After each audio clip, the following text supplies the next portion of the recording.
உலகின் மிகவும் திறமையான அறுவை சிகிச்சை நிபுணர் டேவிட் வாலஸ் அவர்களுடைய வாழ்க்கை வரலாறு தான் நம்ம இந்த வீடியோவில் பார்க்க போகிறோம். 1862 ஜூலை 14 அன்னைக்கு ஸ்காட்லாண்டோடைய ஃபைஃபில் இருக்கிற ஸ்கூனியில் டேவிட் வாலஸுக்கும் ஆனி ஆண்டர்சன் வாலஸுக்கும் மகனாக பிறக்கிறார் சர் டேவிட் வாலஸ். இவருடைய குடும்பம் நல்ல நிலையில் வாழ்ந்து வந்திருக்கிறாங்க. டேவிட் வாலஸ் குழந்தை பருவத்திலிருந்தே எல்லா விஷயங்களையுமே வேகமாக புரிஞ்சுக்கிட்டு கற்றுக்கக்கூடிய ஒரு புத்திசாலித்தனமான குழந்தையாக வளர ஆரம்பிச்சிருந்தாங்க. இந்த நிலையில் 1867ஆம் ஆண்டு டேவிட் வாலஸுக்கு 5 வயசு இருக்கும்போது இவருடைய அப்பா இவரை படிக்க வைக்கிறதுக்காக ஸ்காட்லாண்டோடைய ஃபைஃபில் இருக்கிற ஸ்கூனியிலிருந்து அதே ஸ்காட்லாண்டோடைய கிளாக் மேனேஜரில் இருக்கிற டாலருக்கு இவரை அனுப்பிடுறாங்க. குறிப்பாக அங்கே இருக்கக்கூடிய டாலர் அகாடமி அப்படின்ற ஒரு ப்ரைவேட் டே அண்ட் போர்டிங் ஸ்கூலில் இவரை சேர்த்துடுறாங்க. அந்த டாலர் அகாடமியில் ப்ரைமரி எஜுகேஷனில் ஆரம்பித்து ஹையர் எஜுகேஷன் வரைக்கும் படிக்கிறதுக்குண்டான ஃபெசிலிட்டிஸ் இருக்குது. மேலும் அங்கு தங்கி படிக்கிறதுக்குண்டான வசதியும் இருக்குது. ஸோ அங்கு தங்கி அந்த டாலர் அகாடமியில் டேவிட் வாலஸ் இவருடைய ஆரம்ப கல்வியை படிக்க ஆரம்பிச்சிருந்தாங்க. டேவிட் வாலஸ் தொடக்கம் முதலே பள்ளி பாடங்களை முழு கவனத்தோட படித்து வந்தாங்க. பிறகு 1872ஆம் ஆண்டு இவருடைய 10 வயதில் டேவிட் வாலஸ் இவருடைய ஆரம்ப கல்வியை முடிச்சிடுறாங்க. பிறகு அந்த டாலர் அகாடமியிலேயே ஹையர் எஜுகேஷனும் படிக்கிறதுக்குண்டான ஃபெசிலிட்டி இருக்கிறனால தொடர்ந்து அந்த டாலர் அகாடமியிலேயே டேவிட் வாலஸ் இவருடைய ஹையர் எஜுகேஷன் உயர்கல்வியையும் படிக்க ஆரம்பிச்சிருந்தாங்க. இவருடைய உயர்கல்வியின் போது டேவிட் வாலஸ் லட்டின் லாங்குவேஜையும் கிரீக் லாங்குவேஜையும் கற்றுக்கிட்டு வந்தாங்க. மேலும் நேச்சுரல் ஹிஸ்ட்ரி, இயற்கை வரலாறு, நேச்சுரல் சயின்சஸ், இயற்கை அறிவியல் இது போன்ற பாடங்களில் அதிக ஆர்வம் காட்டி வந்தாங்க.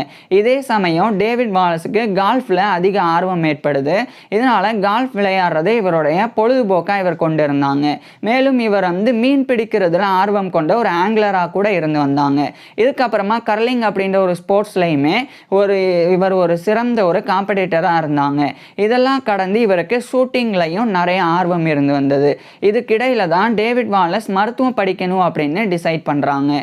இந்த நிலையில் 1879ஆம் ஆண்டு இவருடைய 17 வயதில் டேவிட் வாலஸ் இவருடைய ஹையர் எஜுகேஷனை அந்த டாலர் அகாடமியிலேருந்து முடிச்சிடுறாங்க. முடித்த பிறகு அதே டாலர் அகாடமியிலேயே David Wallace pre matriculation study பண்ண ஆரம்பிக்கிறாங்க. இது பிஃபோர் காலேஜ் ப்ரிப்பரட்டரி கோர்ஸ் அப்படின்னு அழைக்கப்படும். அதாவது இந்த ஒரு கல்லூரியில் காலேஜ் ஜாயின் பண்ணி படிக்கிறதுக்கு முன்னாடி படிக்கக்கூடிய 1 இயர் கோர்ஸ் தான் இது 6th form education, A class education அப்படின்னு கூட அழைக்கப்படும். ஸோ அதை எடுத்து அதே டாலர் அகாடமியில் மேலும் ஓராண்டு படித்து 1880ஆம் ஆண்டு இவருடைய 18 வயதில் டேவிட் வாலஸ் அந்த ப்ரீ மெட்ரிகுலேஷன் ஸ்டடி அப்படின்ற பிஃபோர் காலேஜ் ப்ரிப்பரட்டரி கோர்ஸ்ன்ற அந்த 1 இயர் கோர்ஸை இவர் கம்ப்ளீட் பண்ணிடுறாங்க. இதுக்கப்புறம் டேவிட் வாலஸ் மெடிசன் படிக்கணும் அப்படின்னு டிசைட் பண்ணியிருந்தனால இவருடைய அப்பா இவரை ஸ்காட்லாண்டோடைய கிளாக் மேனேஜரில் இருக்கிற டாலரில் இருந்து அதே ஸ்காட்லாண்டில் இருக்கிற எடன்பராக்கு அனுப்பிடுறாங்க. குறிப்பாக அங்கே இருக்கக்கூடிய university of Edinburgh medical school அங்கே இவரை சேர்த்துடுறாங்க. அங்கே சேர்ந்து டேவிட் வாலஸ் மருத்துவம் படிக்க ஆரம்பிச்சிருந்தாங்க. குறிப்பாக இவர் MBCHB படிக்க தொடங்கியிருந்தாங்க. MBCHB அப்படின்னா லட்டினில் மெடிசனே பேக்கலோரேட் சிர்ஜி அப்படின்னு எக்ஸ்பான்ஷன். இதுவே இங்கிலீஷில் MBBS bachelor of medicine and bachelor of surgery. இதை தான் David Wallace university of Edinburgh medical ஸ்கூலில் படித்து வந்தாங்க.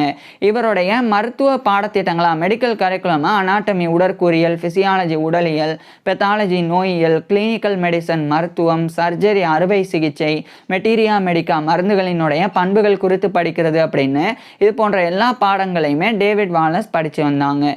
இறுதியாக 1884ஆம் ஆண்டு இவருடைய 22 வயதில் டேவிட் வாலஸ் அந்த MBCHB மெடிசனே பேக்கலோரேட் சிர்ஜி அப்படின்ற MBBS bachelor of medicine and bachelor of surgery இந்த டிகிரியை 1884ஆம் ஆண்டு இவருடைய 22 வயதில் டேவிட் வாலஸ் பெற்றுறாங்க. டிகிரி பெற்ற உடனே அதே எடன்பராலேயே இருக்கக்கூடிய ராயல் இன்ஃபர்மரி ஆஃப் எடன்பரா அங்கே இவர் ஒரு ஹவுஸ் சர்ஜனாக ஜாயின் பண்ணுறாங்க. இது RIE அப்படின்னு ஷார்ட்டாக அழைக்கப்படும். மேலும் இது எடன்பரா ராயல் இன்ஃபர்மரி அப்படின்னு கூட அழைக்கப்படும். இது ஒரு வாலண்டரி ஹாஸ்பிட்டல்.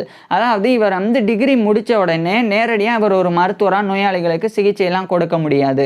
அதுக்கு முன்னாடி டேவிட் வாலஸ் ஒரு மருத்துவமனையில் சேர்ந்து அங்கே இருக்கக்கூடிய தேர்ந்த மருத்துவர்கள் நோயாளிகளுக்கு சிகிச்சை கொடுக்கறத பார்த்து பயிற்சி பெறணும். அதுக்கப்புறமா அந்த தேர்ந்த மருத்துவர்களினுடைய மேற்பார்வையின் கீழே டேவிட் வாலஸே நோயாளிகளுக்கு சிகிச்சை கொடுக்கணும். இதெல்லாம் சரியாக செஞ்சால் தான் டேவிட் வாலஸ் ஒரு மருத்துவராக தகுதி பெற முடியும். இதுக்காக தான் இந்த ராயல் இன்ஃபர்மரி ஆஃப் எடன்பரான்ற வாலண்டரி ஹாஸ்பிட்டலில் இவர் ஒரு ஹவுஸ் சர்ஜனாக ஜாயின் பண்ணி மெடிக்கல் ட்ரைனிங்கை பெற தொடங்கியிருந்தாங்க. குறிப்பாக ஜான் சியன் அப்படின்ற ஒரு சர்ஜன் அறுவை சிகிச்சை நிபுணர் இருந்தாங்க. இந்த ஜான் சியனுடைய வாழ்க்கை வரலாறு நம்ம ஏற்கனவே பார்த்துருக்குறோம். ஸோ அவரு கீழே தான், அதாவது அந்த ஜான் சியன் வந்து நோயாளிகளுக்கு அறுவை சிகிச்சை பண்றத பார்த்து இவர் டேவிட் வாலஸ் பயிற்சி பெற்று வந்தாங்க. அதுக்கப்புறம் அந்த ஜான் சியனுடைய மேற்பார்வையின் கீழே டேவிட் வாலஸ் வந்து நோயாளிகளுக்கு அறுவை சிகிச்சை செய்து வந்தாங்க. இதே சமயம் ஜான் ஒய்லி அப்படின்னு சொல்லி ஒரு ஃபிசிஷியன் மருத்துவர், அவர் கீழே ஒரு ஹவுஸ் ஃபிசிஷியனாக ஜாயின் பண்ணி மருத்துவம் பற்றின விஷயங்களையும் பயிற்சி பெற்றாங்க. அதாவது இவர் வந்து ஒரு அறுவை சிகிச்சை நிபுணராகவும் மருத்துவராகவும் 2 பொறுப்பிலும் இருக்கணும் அப்படின்னு டேவிட் வாலஸ் விரும்பினாங்க. ஸோ இதன் காரணமாகவே ஜான் சியன் அப்படின்ற சர்ஜனுக்கு கீழே ஹவுஸ் சர்ஜனாகவும் ஜான் ஒய்லி அப்படின்ற ஃபிசிஷியனுக்கு கீழே ஹவுஸ் ஃபிசிஷியனாகவும் இவருடைய பயிற்சிகளை மேற்கொண்டாங்க.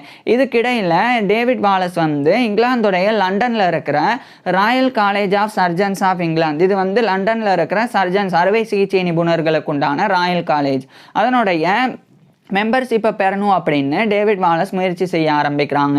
அதனுடைய மெம்பர்ஷிப் வேணும்னா இவர் வந்து எக்ஸாமினேஷன்லாம் எழுதணும், அதை வந்து பாஸ் பண்ணாதான் அந்த மெம்பர்ஷிப் கிடைக்கும். ஸோ அதுக்குண்டான முயற்சியில் இவர் ஈடுபட்டு இறுதி 1886ஆம் ஆண்டு டேவிட் வாலஸ் வந்து அந்த இங்கிலாந்துடைய லண்டனில் இருக்கிற Royal college of surgeons of இங்கிலாந்துடைய மெம்பராக தேர்ந்தெடுக்கப்பட்டுறாங்க. So member of the Royal college of Surgeons MRCS அப்படின்ற இந்த மெம்பர்ஷிப்பை 1886ஆம் ஆண்டு இவருடைய 24 வயதில் டேவிட் வாலஸ் பெறாங்க. இதுக்கப்புறம் ஸ்காட்லாண்டுடைய எடன்பராலே இருக்கக்கூடிய Royal college of surgeons of Edinburgh, இது எடன்பரால இருக்கிற சர்ஜன்ஸுக்கு உண்டான ராயல் காலேஜ், அதனுடைய ஃபெல்லோஷிப்பை பெறணும் அப்படின்னு டேவிட் வாலஸ் வந்து அதுக்குண்டான எக்ஸாமினேஷனையும் கம்ப்ளீட் பண்றாங்க. பிறகு 1887 டிசம்பர் 15 அன்னைக்கு இவருடைய 25 வயதுல டேவிட் வாலஸ் வந்து Royal college of surgeons of எடன்பராவுடைய ஒரு ஃபெல்லோவாகவும் தேர்ந்தெடுக்கப்பட்டுறாங்க. So fellow of the Royal college of surgeons of Edinburgh FRCSED அப்படின்ற இந்த ஒரு பட்டத்தை கௌரவத்தை 1887ஆம் ஆண்டு டேவிட் வாலஸ் பெறாங்க. ஸோ ஏற்கனவே லண்டனில் இருக்கிற ராயல் காலேஜ் ஆஃப் சர்ஜன்ஸோடைய மெம்பராக தேர்ந்தெடுக்கப்பட்டாங்க. இப்போ Royal college of surgeons of எடன்பராவில் இருக்கக்கூடிய Royal college of surgeons of எடன்பராவுடைய ஃபெல்லோவாக தேர்ந்தெடுக்கப்படுறாங்க. இதே காலகட்டத்தில் டேவிட் வாலஸ் வந்து இவருடைய மருத்துவ பயிற்சிகள் எல்லாம் அந்த ராயல் இன்ஃபர்மரி ஆஃப் எடன்பரால இருந்து முடிச்சிடுறாங்க. முடிச்ச பிறகு தொடர்ச்சியாக இவர் வந்து அந்த எடன்பராலே இருக்கக்கூடிய extra mural medical education in Edinburgh, இது வந்து outside university academic education அப்படின்னு அழைக்கப்படும். அதாவது university of Edinburgh medical school, இவர் படித்த யூனிவர்சிட்டி, அவங்க தரப்பிலிருந்து extra mural medical education in Edinburgh அப்படின்னு ஒன்று நிறுவப்பட்டிருந்தது. இது வந்து Edinburgh extra mural school of medicine அப்படின்னு அழைக்கப்படும். இது வந்து எடன்பரால இருக்குது. ஸோ இதனுடைய பர்பஸ் என்னன்னா, இந்த ஒரு எக்ஸ்ட்ராமுரல் மெடிக்கல் எஜுகேஷன் இன் எடன்பரால நிறைய மருத்துவர்கள் அறுவை சிகிச்சை நிபுணர்கள் எல்லாம் வந்து அங்கே விரிவுரை லெக்சர்ஸ் வந்து கொடுப்பாங்க. ஸோ அதை வந்து அட்டன் பண்ண முடியும். அதை அட்டன் பண்ணால் டிகிரி கிடைக்காது, ஆனால் நிறைய நாலேஜ் கிடைக்கும். ஸோ அதுக்காக உருவாக்கப்பட்டது தான் university of Edinburgh medical school மூலமாக உருவாக்கப்பட்டது தான் இந்த எக்ஸ்ட்ராமுரல் மெடிக்கல் எஜுகேஷன் இன் எடன்பரா அப்படின்றது. ஸோ அதனுடைய சர்ஜன்ஸ் ஹாலில் இவர் வந்து ஒரு லெக்சரரின் சர்ஜரியா, அதாவது அறுவை சிகிச்சை விரிவுரையாளராக டேவிட் வாலஸ் வந்து நியமிக்கப்படுறாங்க. ஸோ இந்த காலகட்டத்தில் டேவிட் வாலஸ் வந்து அங்கே வரக்கூடிய மருத்துவ மாணவர்களுக்கு சர்ஜரி அறுவை சிகிச்சையை கற்பிக்கக்கூடிய விரிவுரை கொடுக்கக்கூடிய ஒரு விரிவுரையாளர் லெக்சரராக பணிபுரிய தொடங்குறாங்க. இதே சமயம் இவர் படித்த university of Edinburgh medical school, அங்கே இவர் ஒரு டெமான்ஸ்ட்ரேட்டரின் அனாட்டமியாகவும் பணிபுரிய தொடங்குறாங்க. அதாவது அனாட்டமி அப்படின்னா உடற்கூறியல் அப்படின்றது உடல் உறுப்புகளினுடைய ஸ்ட்ரக்சர் கட்டமைப்பு குறித்து படிக்கிறது, அதுதான் அனாட்டமி அப்படின்றது. உதாரணத்துக்கு இப்போ நம்மளுடைய உடலில் இருக்கிற இதயம், அது எப்படி இருக்குது, அது எங்கே அமைஞ்சிருக்கு, அதில் எத்தனை சாம்பர்ஸ் அறைகள் இருக்குது, அதில் எத்தனை ரத்த நாளங்கள் இருக்குது, எத்தனை வால்வுகள் இருக்குது, இது பற்றிலாம் இந்த மாதிரி ஒட்டுமொத்தமாக இதே மட்டும் இல்லாமல் கல்லீரல், சிறுநீரகம், மூளை அப்படின்னு எலும்பு, திசுக்கள் அப்படின்னு நம்மளுடைய உடலில் இருக்கக்கூடிய உறுப்புகள், திசுக்கள், எலும்புகள் அவைகளினுடைய ஸ்ட்ரக்சர் கட்டமைப்பு குறித்து படிக்கிறது தான் அனாட்டமி அப்படின்றது. இந்த ஒரு பாடத்தை மருத்துவ மாணவர்களுக்கு டெமான்ஸ்ட்ரேட் பண்ணி காமிக்கக்கூடிய ஒரு டெமான்ஸ்ட்ரேட்டராக தான் இவர் நியமிக்கப்பட்டிருந்தாங்க. அதாவது அதை நேரடியாக ப்ராக்டிக்கலாக வந்து டைசெக்ட் பண்ணணும். இப்போ ஒரு உடல் இருக்குது அப்படின்னா அது வந்து இறந்த உடலோ அல்லது ஒரு விலங்கோ இருக்குன்னா அந்த விலங்குகளினுடைய இதயம், அதனுடைய எலும்பு அமைப்பு, சிறுநீரக அமைப்பு அதெல்லாம் மெடிக்கல் இன்ஸ்ட்ருமெண்ட் பயன்படுத்தி டைசெக்ட் பண்ணி கட் பண்ணி அதை நேரடியாக வந்து காமிக்கணும், டெமான்ஸ்ட்ரேட் பண்ணி. அந்த ஒரு பதவி தான் டெமான்ஸ்ட்ரேட்டர் இன் அனாட்டமி அப்படின்றது. ஸோ இந்த பொறுப்பில் David Wallace university of Edinburgh medical ஸ்கூலில் நியமிக்கப்பட்டிருந்தாங்க. இந்த நிலையில் எடன்பராவில் இருக்கிற ஹார்வேயன் சொசைட்டி ஆஃப் எடன்பரா அப்படின்ற ஒரு மெடிக்கல் சொசைட்டி அதனுடைய ஒரு மெம்பராக 1889ஆம் ஆண்டு டேவிட் வாலஸ் வந்து நியமிக்கப்படுறாங்க. இதுக்கப்புறம் இந்த காலகட்டத்தில் 1890 மே இந்த சமயம் வந்து சவுத் ஆப்பிரிக்காவுடைய நார்தர்ன் கேப் அங்கே இருக்கக்கூடிய நார்வால்ஸ் பாண்ட் அப்படின்ற ஒரு சிட்டி அங்கே வந்து ஒரு எடன்பரா சவுத் ஆப்பிரிக்கன் ஹாஸ்பிட்டல் ஒன்று நிறுவப்பட்டது.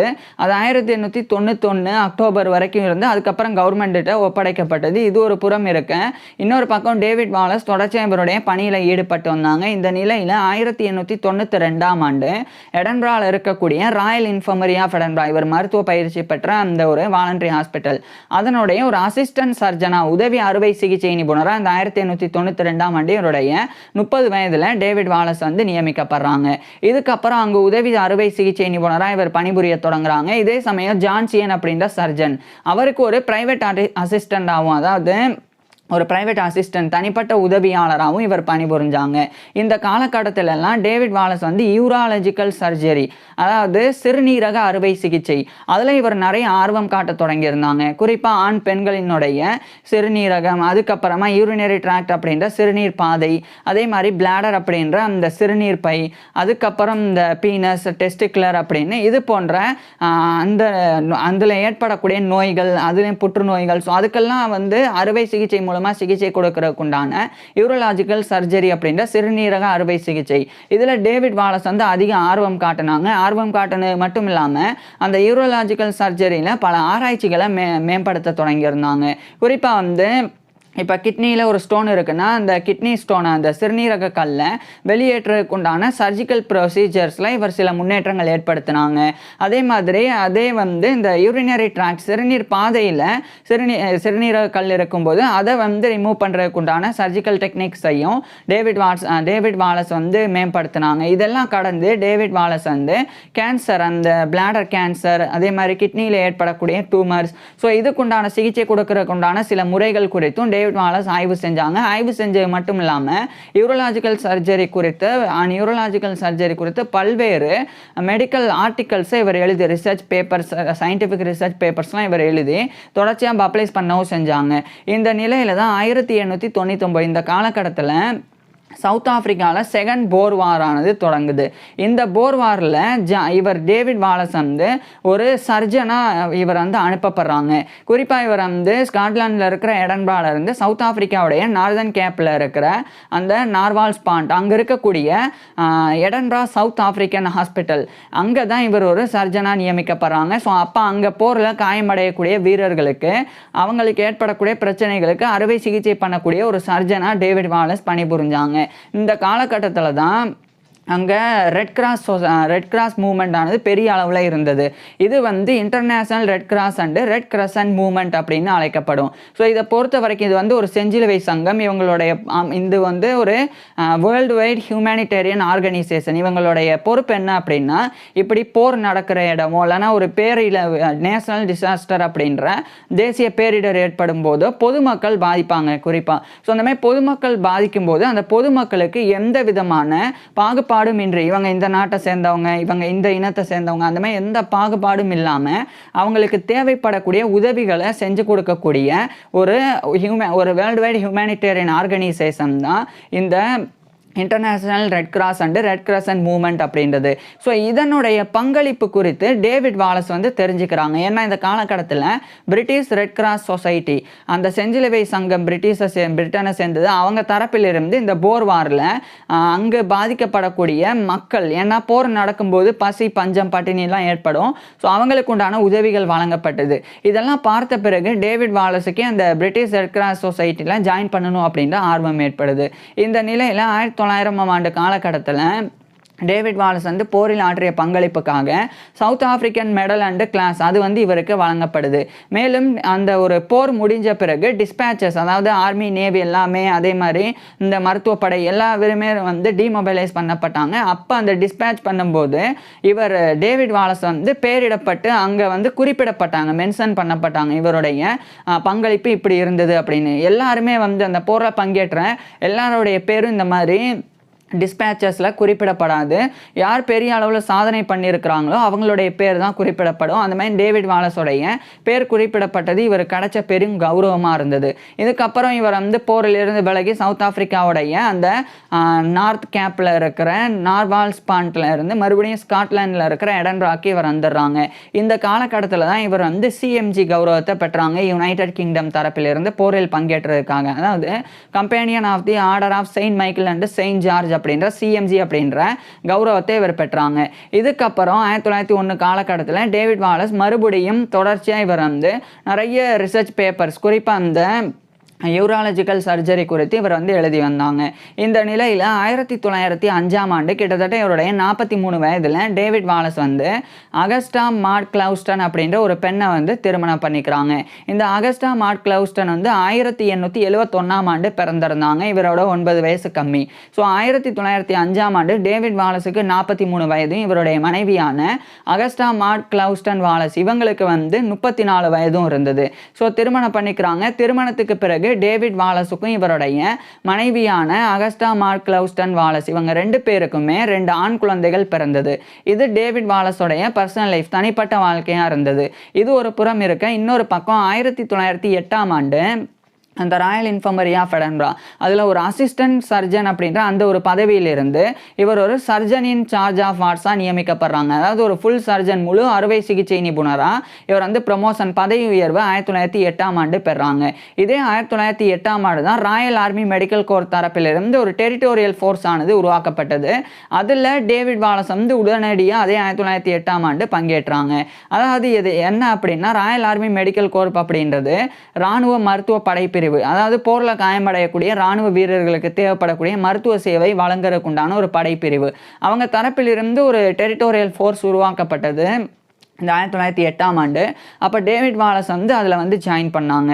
இது மாதிரி டேவிட் வாலஸ் வந்து இன்னும் கூடுதலாக பல்வேறு பங்களிப்புகளை போரில் இருக்கட்டும், அதே மாதிரி போருக்குண்டான ஃபோர்ஸஸில், அதுக்கப்புறம் சர்ஜனாக இவர் ராயல் இன்ஃபர்மரி ஆஃப் எடன்பரா அப்படின்னு பல்வேறு விஷயங்கள் பண்ணாங்க. இதே காலகட்டத்தில் university of Edinburgh medical school, அங்கே இவர் ஒரு டெமான்ஸ்ட்ரேட்டர் இன் அனாட்டமி அப்படின்ற பதவியிலிருந்து லெக்சரர் இன் சர்ஜரி, அறுவை சிகிச்சையில் ஒரு விரிவுரையாளராக நியமிக்கப்படுறாங்க. இது போன்ற பங்களிப்புகளை தொடர்ச்சியாக டேவிட் வாலஸ் வந்து கொடுத்து வந்தாங்க. இதுக்கப்புறமா 1911ஆம் ஆண்டு எடன்பராலேயே இருக்கக்கூடிய எஸ்கிலோபியன் கிளப் அப்படின்ற ஒரு மெடிக்கல் டைனிங் கிளப், அதனுடைய ஒரு மெம்பராகவும் டேவிட் வாலஸ் வந்து நியமிக்கப்படுறாங்க.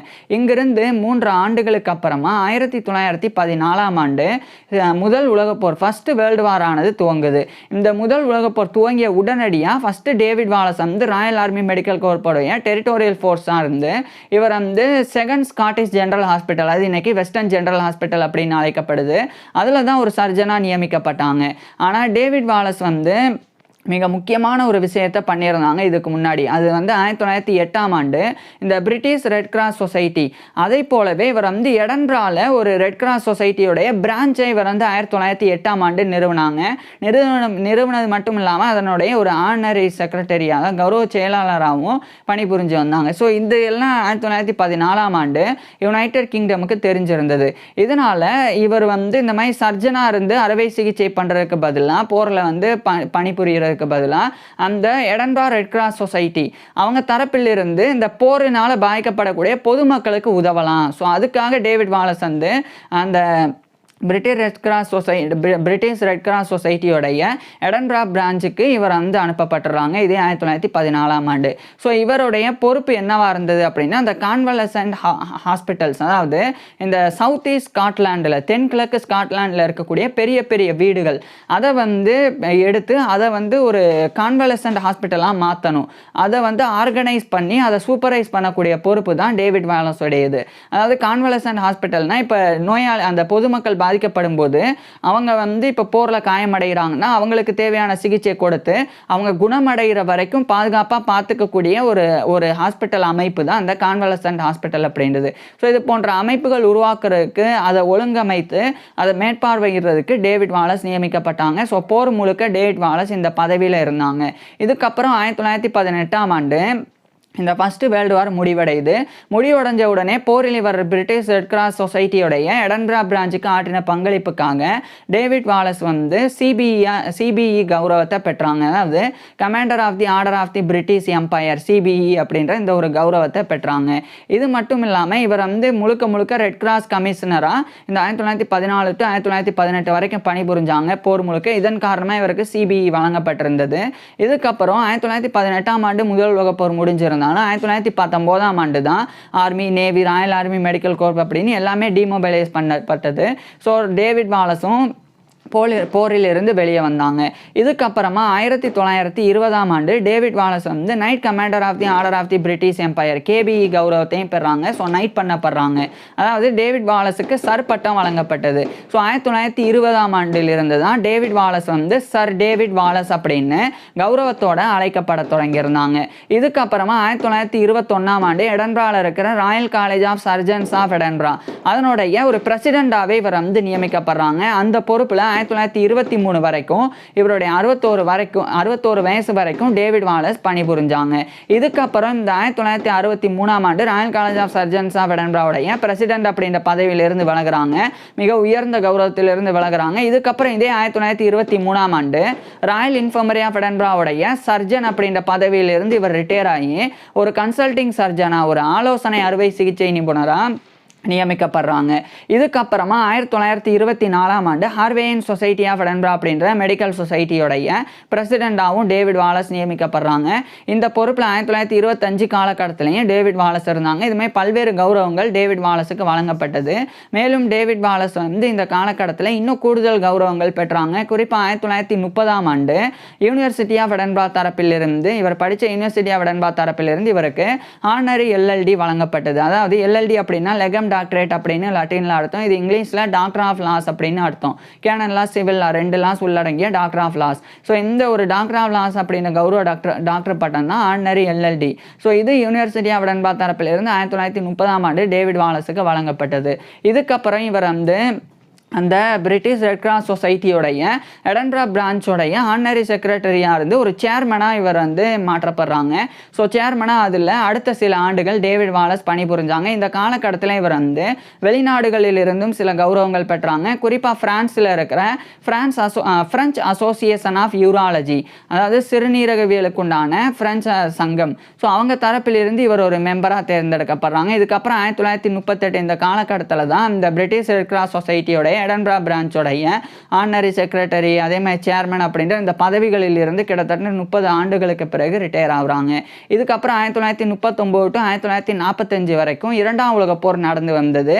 இந்த 2ஆம் உலகப் போரின் போது டேவிட் வாலஸோடைய மனைவியான அந்த அகஸ்டா மார்க் லவ்ஸ்டன் வாலஸ் அவங்க வந்து ஒரு நர்ஸாக இருந்தாங்க.